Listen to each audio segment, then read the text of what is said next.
Hey everybody, Nate Carter here with today's Cornerstone Connection Daily Devotional.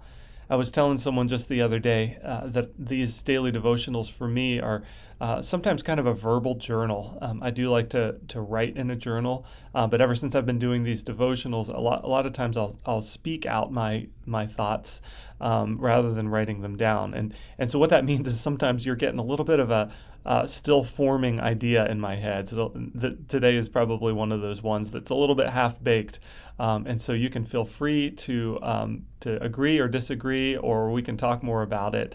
But I've been thinking about the concept of idolatry. In 1 Corinthians 10:14, Paul says, "Therefore, my dear friends, flee from idolatry. Flee from idolatry." Now, what's an idol? Ken Sandy has a quote that I think is worth remembering if I can find it here. He says, "An idol is anything apart from God that we depend on to be happy, fulfilled, or secure.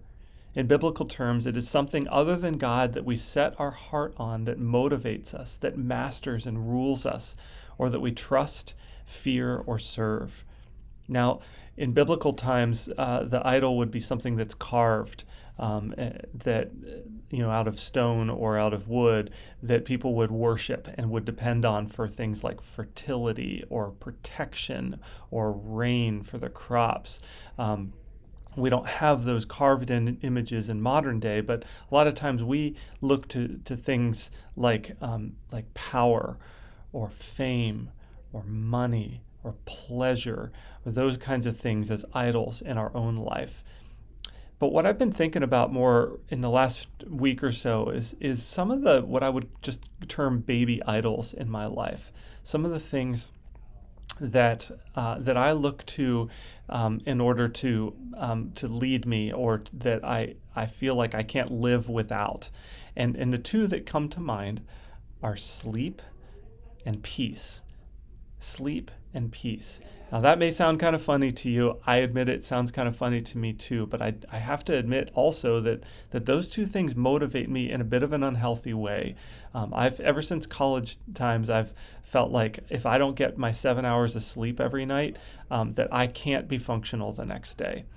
And so I would often, if I was going to be getting less than 7 hours, I would just set my alarm so that I could get those 7 hours, and I would just skip whatever I was going to do in the morning, which a lot of times was my piano practice. So that's not healthy. And it took until I was a father of a newborn to realize that not only could I function with less than 7 hours, but I had to. I mean, I couldn't write off 6 months of my life because I've got a newborn waking me up in the middle of the night. And likewise, peace.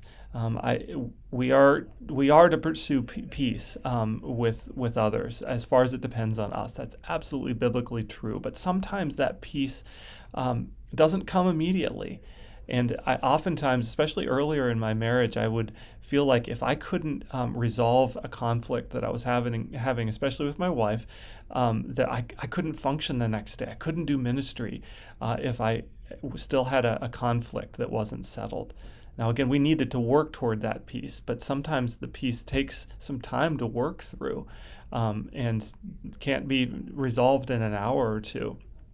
And it took a friend of mine, a dear friend, saying, "Yes, you can. Yes, you can absolutely function if you're still at odds with your wife. You'll work it out eventually, but don't feel like that discounts your ability to do what God has for you today."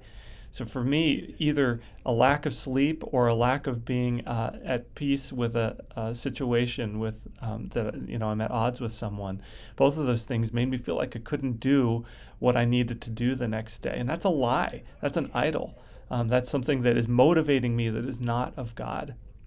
So my question for you today: what are the baby idols in your life? Undoubtedly, you have identified what some of the big ones are in your life.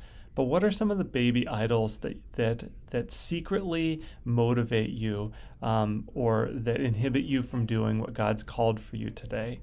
And I'll just say to you again from 1 Corinthians, my dear friends, flee from idolatry. Name those idols before the Lord, set them before Him, and flee from them. Don't let them be what motivate you today. Have a great rest of your day. I hope you feel a little bit freed from your baby idols.